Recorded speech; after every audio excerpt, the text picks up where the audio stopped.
Bishop, what do you find as the most challenging aspect of having all these hats that you wear all this time? I think the most challenging for me is really the demand on me, because so much is expected from each quarter, and each hat that I wear could easily have been a full-time vocation by itself. Wow. And I believe in excellence, and so I'm always trying to operate in excellence in all of them. So the demand is great. So that, I think that is my greatest challenge, always having to manage that time, to make sure that, you know, you are being and giving all that it is that could be reasonably expected from you, in each area. Would you say that you have found a way to evenly distribute your different careers? You're a bishop, you're a psychiatrist, you're psychologist. All of those things that you do, you think you've evenly dispersed that, or is it that you find you're doing one more than the other? Evenly to an extent, but if there's any that takes precedence, it would be my bishopric. And how that happens is that everything else that I do becomes a part of that. You know, I'm first of all a minister of God, right? And so, even as a psychologist, yes, that is a part of what I do. My work in the army, that's a part of what I do. Of course, all the different things I do, that's a part of it. Actually, someone asked me recently about that, and I said to them that there's a common thread through everything that I do, and that is people development. And so I think that is a part of what makes it a little easier to work, because it's not that I'm so split, it's just that I'm helping with people development from different angles and different perspectives, but it's all about helping people to become their best version of themselves. And you've been doing it so well. I mean, all the hats that you carry, and you just mentioned you are also in the army. Yes. And you're a captain. Yes, sir. And you're the chaplain. Yes. For JNR, Yes. for the National Reserve. Yes. That has got to be taxing. It is. And interestingly, while I'm chaplain for the National Reserve, I get called on quite a bit by the regular forces because of my other qualifications. Because my PhD is in counseling psychology, but then I've done quite a bit of postdoctoral work, and so I was licensed with the British Psychological Society as an occupational specialist, assessment specialist. I am trained in psychometrics, I'm trained in testings, and so I now also operate as a clinical psychologist because I do testings and assessments. And so because of that, then I'm pulled on even more by the chaplaincy in regular because of that additional area of expertise and training that I have. So it is indeed quite a bit. That's a full plate. Yes, but I heard, like a Jamaican plate, you know how we eat. Yes, serious pile high plate. You know, but somebody said to me today, don't ever complain about your full plate when all you wanted to do is eat. I thought that was so profound. Yes. You know? I've never heard that, but I like it. Boy, may I tell you, I have some smart people around me, right? But now, all of this, you've been going since you were 14, non-stop. How do you make time for family? Well, you make that a part of what you do. And so there are times, for example, because I have a son who is now in second year in university, in Quinnipiac University in Connecticut, and I have one who is in grade 6. What? What? You're never going to, what Kevin Hart said, you're not just going to pass by and act like you didn't say that. What? Yeah. Wow. Okay. And so sometimes I have to, for example, I have sessions or I've worked late and I have to tell him, well, you know, take pictures of the assignment. Of course. WhatsApp them to me. And I stop, go through them, check them to see if it's correct. If he doesn't seem to be understanding a concept, I call him, go through it with him, and having done that, then I move on. You know, I try to ensure that I make time. So up to before COVID, I would ensure that I always take them to school.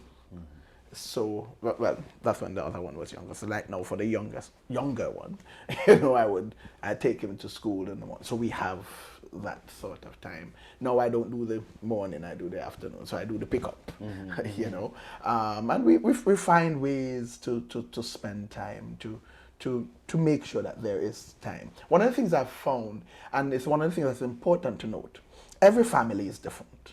And there is no set or preset way to deal with the family.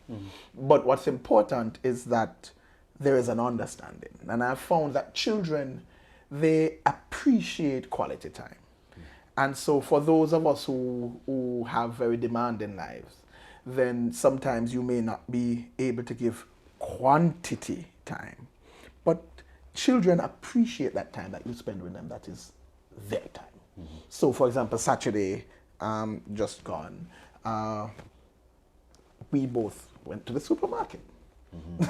You know, and so we go to the supermarket and he pushes a trolley and decides what he wants, and we talk about things and talk about why it is that the foods that are not good for you taste so good. You know, so it's really about spending quality time. My bigger son, he will WhatsApp call me and we'll talk about Bible and you know, he preached the other day. He sends me his. Oh, he's a pastor. No. But he was invited to preach at a church in, I think it was New York. Wow. And so that must have made you feel proud. Oh, I was so proud. Can I tell you? Of course, I mean, yeah, that's my son, you know. Cut from the cloth. Oh, you mean? But yeah, you know, and so we discuss Bible, we discuss what's going on at school, and so, you know, we do a little thing. I mean, of course, he's very busy because he's working real hard. He's been doing well, though, I must say.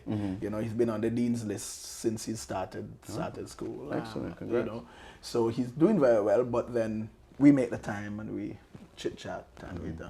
So, you know, it's just finding time to take a vacation here, there. I mean, play some games sometimes, you know, I mean.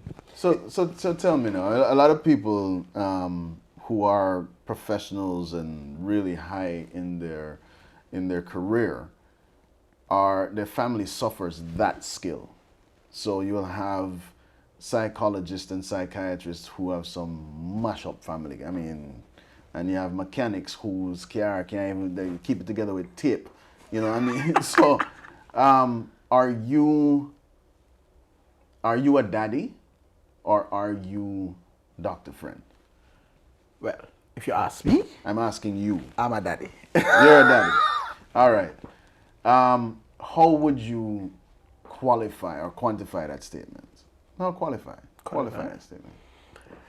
Well, I do not get the impression that my children see me as Dr. Ffriend. They literally see me as daddy. I remember the bigger one, you know what I mean, I would travel overseas and I'd come back. I remember when he was in prep school, grade 6, he was deputy head boy. And you know, at that time, you're here. And I would fly out for a few days and come back. And for the first time he's seen me is when I drive up to pick him up. And at that point, he forgets, of course, that he just runs and jumps upon me. Of course. You know? Yeah. So I believe they see me as daddy and not Dr. Ffriend or Bishop Ffriend or Captain. Captain, boy, I tell you. I think I get the impression that they're proud of me for those things, but personally they see me as daddy. Beautiful. What is your most favorite accomplishment in your life? Some kind of got mashed with the answer there, but what is your most favorite accomplishment in your life? Ooh. Okay. My favorite accomplishment. Stump you. That one Stump you. All right. Yeah. Think about it in the back, but tell me about influences. Who are some people who had major influences in your life? All right. Well, I'll start with my mom, because especially in my very early years, she really made sure that there were certain principles of life that I got it. I couldn't miss it. Yes. And so, especially for what was done in those early years, I mean, it was really very influential.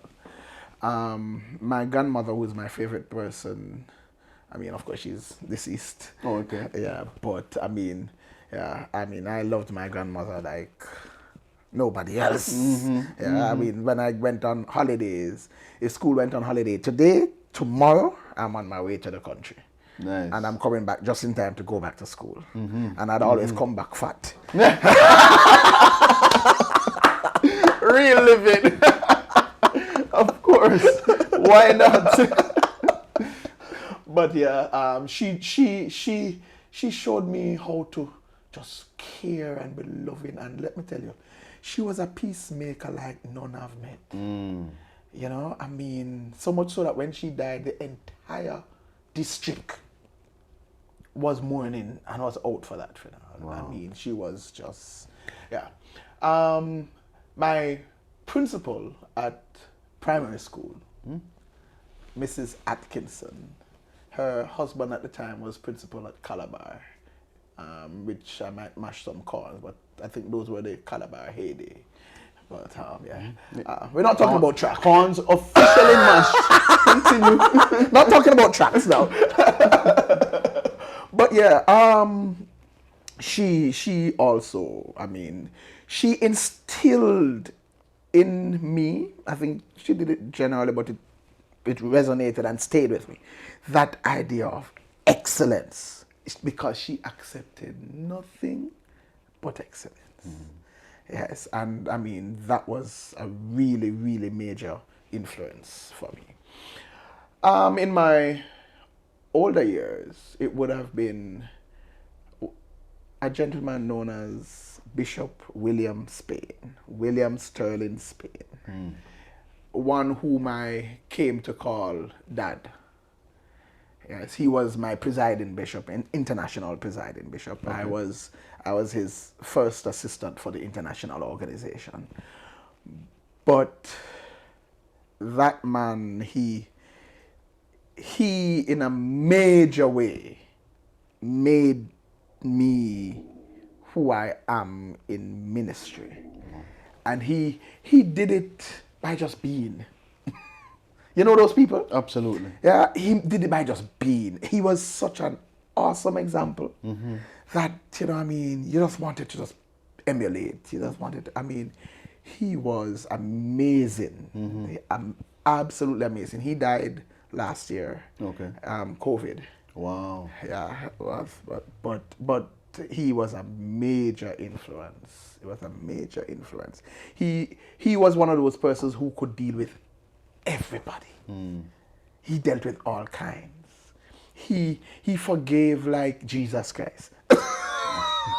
That's some serious forgiveness. Listen, man. Wow. I mean, I still seek to emulate him because it's the principles. I mean, in certain ways our personalities are different. I'm a more fiery type of person, but amazing influence. Wow. Amazing. I always loved the word. As always one that studied the word a lot from a child. Mm-hmm. But he made me really delve into word. Actually, it was because of him that I decided I'm going to do that master's in theology. Mm. Yeah, I mean, he was a Bible student.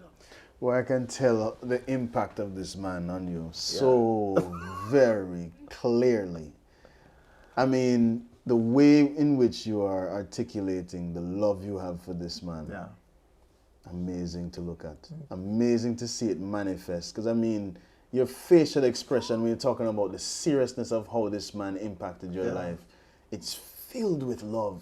It's filled with this fire from inside that this man touched. Yeah. And every time you talk deeply about him, you feel this thing that you can only feel with him. That's true. Amazing. That's true. Amazing. That's Amazing. True. I remember, there were several little sayings he had that, I still have them, I still use them, but I remember one he always said to me, he said, boy, you'll always be my horse if you never win a race. I love that. I love that. And let me tell you, that was an encouraging thought in some of my lowest moments. Yeah. Because I was always sure that there would be at least one person who would be in my corner. Mm-hmm. And he wouldn't have a problem saying to me, no, I don't think you should have done. But it's always going to be the fact that he is in my corner. Mm-hmm. I hope I can touch some lives the way he touched mine. I mean, but isn't that the marching orders? Amen. That you have been given? Amen. Because, I mean, with a man of that influence on your life, Amen. You have no other choice. No other choice. And I have to tell you, you've been doing a wonderful job at that. I mean, thanks. I have gone to a few of your sermons, and I am floored. Not at, because, hallelujah. Praise the Lord. Yes, and I tell you, and you go off and you get in your spirit and you get in your thing. I've never seen you get in the spirit, but you delve so deeply into word. You broke down word in a ways that, word coming like Lego. It has so many levels when I'm hearing it from you. You take the most tedious part of the Bible, which I think it's Mark 1, I think it is, where this begot, that and begot, that and begot, that and begot, that and begot. And you turn it into a complete life lesson from what I understand.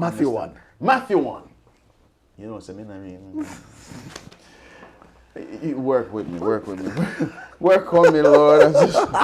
But you have taken that topic and turned it into a life lesson to the point where people are talking about you way after the sermon and what it meant. And I have a very special person to me who said, it grabbed me up and it treat me away and it just fling me all over the place, And because of the way that you deliver your word, every day you come out and you do your devotions on your YouTube channel. What's your YouTube channel? Well, it's Damian Ffriend, Bishop Damian Ffriend. Bishop Damian Ffriend. Yeah. And every day you have your devotions, and you simple message, but you break it down so well, and it lands so easily.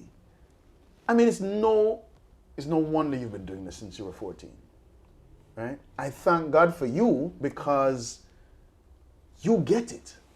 You are connected. And if you ever get a chance, you have to go down to 10 Union Square, where you will see Bishop Captain Dr. Damian Ffriend at his best, because that's his home church. What's the name of the church? New Ebenezer Tabernacle. New Ebenezer Tabernacle. New Ebenezer Tabernacle Apostolic. We're going to put it in the description. Yeah, we call it Netta. Netta, okay. But you're an amazing, I don't even want to say pastor or preacher or evangelist. I don't know what to put you in. And I'm supposed to ask you a question here, but I just want to let you know that. I want to leave you with that. I want you to understand that your not your skill, your gift is farming. And you have planted seeds in places that people would have never thought was possible. And they've grown out to be flourishing fruit trees or trees of shade. I've seen it, I've heard about it, and I must take this opportunity to let you know that this is the impact they're having on the world. So if God never, ever, ever knew that his work was being done well, he now knows. Him never make a mistake with it. Thank you. Coming from you, that's some serious, serious compliment. Becoming a compliment, people. I know. You're one of the straightest talkers I know. So I'm so humbled you wouldn't even understand. No, but thank you. All right. So now I've given you time to think about my... Yes, sir.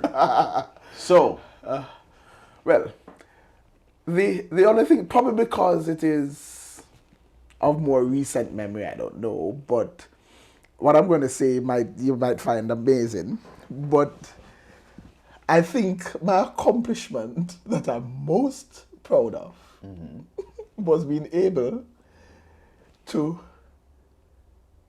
finish training at JTF. Yes, sir. Touch me. Yes, sir. Yeah. All right. I don't know what you're talking about. So, tell me why. Why is that such a big thing? Well, first of all, it's important to note that I went to JDF as a 40-year-old man. Goodness. No. That in itself is a joke. Exactly. Continue. No. And when I went to what was called selection board. No. I was told by persons who invited me, who said, listen, we need somebody like you in the JDF. We think you should come. Wouldn't you, sir? Okay, fine. I was like, but I'm this old. I said, no, but based on what you have to... I was told that, they would have just been checking just to make sure that physically you're fit. Absolutely. Absolutely. Well, imagine my surprise when I show up for selection board that weekend. And apart from not being able to sleep the night before, because you're running up and down and doing all kind of things, and next morning you have to be scaling 10-foot wall and crawling on the barbed wire and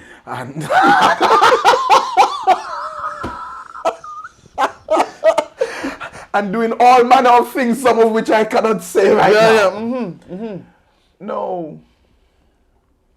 I saw many whom at the end of that weekend, first of all, I saw several who didn't make it through that first weekend. Didn't start the weekend. Didn't start the weekend, yeah. All right? And at the end of that weekend, there were many who made it to the end of that weekend, but didn't make the grade, didn't make the cut. Mm-hmm. And I mean, that for me, to have been able to do just even that part was a big deal, because it was like, yo, really? I mean, you know, I mean, that was... And then now the training after that, which, whoo.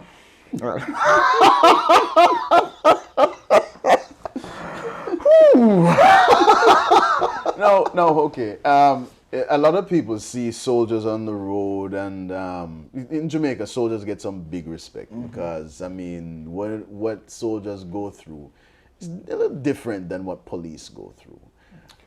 Would you sign on to that? Would you say that the training for a soldier is that hard that if you make it, you really are? Listen to me.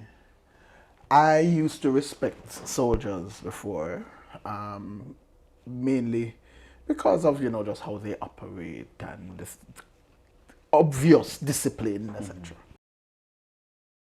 To do the training, I have a different level of respect for soldiers. Listen me now. Then put you through the ringer. Listen me now. Yeah. I mean, it brought things out of me that I never knew was possible. It's one thing that the army does. It pushes you beyond what you thought your limitations were. Right. And think about somebody like me, who I was always setting the bar high.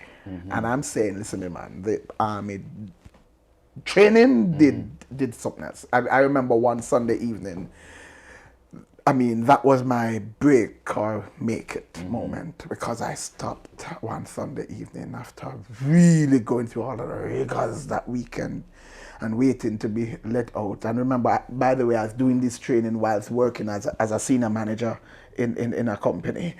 And so it was just, and still being bishop and everything. Yeah?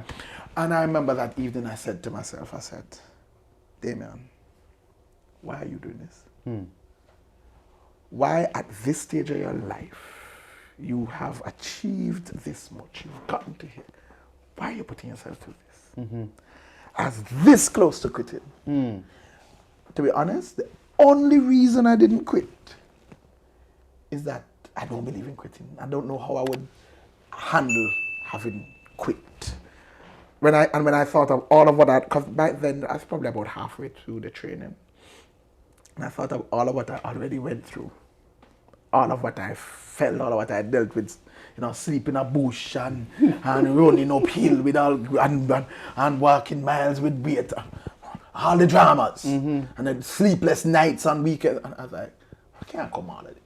And then, so you know, but it for me it really was. I think it's my biggest thing, but probably because I didn't know that at that age I would have been able to really make the grade, and especially when I look and see younger persons not making being able to make it, yeah. You know, and I mean, and being carried through the rigors that 18 and 19-year-olds are carried through and make it. But I think that's why I'm big up yourself, Captain. Big up yourself, man. Big up yourself. No, I mean, definitely, being a soldier is definitely an elitist thing. Because they put you through the ringer. Indeed. And they, like you said, they make you into more than you thought you could ever be. So true. Big up the JDF. Big up JCF also. Indeed. But the JDF, definitely one of those places. Indeed. So, I want to thank you so much. We could sit here and talk for so long. But you know, this was supposed to be a half an hour. Oh, I wonder how long it was. So I go. But thank you so much for sitting with us. Really appreciate it. Really appreciate who you are. And I know that our audience has been blessed by this sitting. And so we want to hear from you. We want you to like, share, comment, all those wonderful things. But make sure to go check Bishop Damian Ffriend's YouTube channel. Go check him out on Instagram. check him out on Facebook. And don't forget 10 Union Square at Netta, because I can't remember the full name. That's fine. Netta. Every Sunday. 9 a.m. 9 a.m. Come spend some time with Bishop. All right? God bless you. It was a pleasure. Thank you so much. Thank you. Blessings, man. Yes. Respect.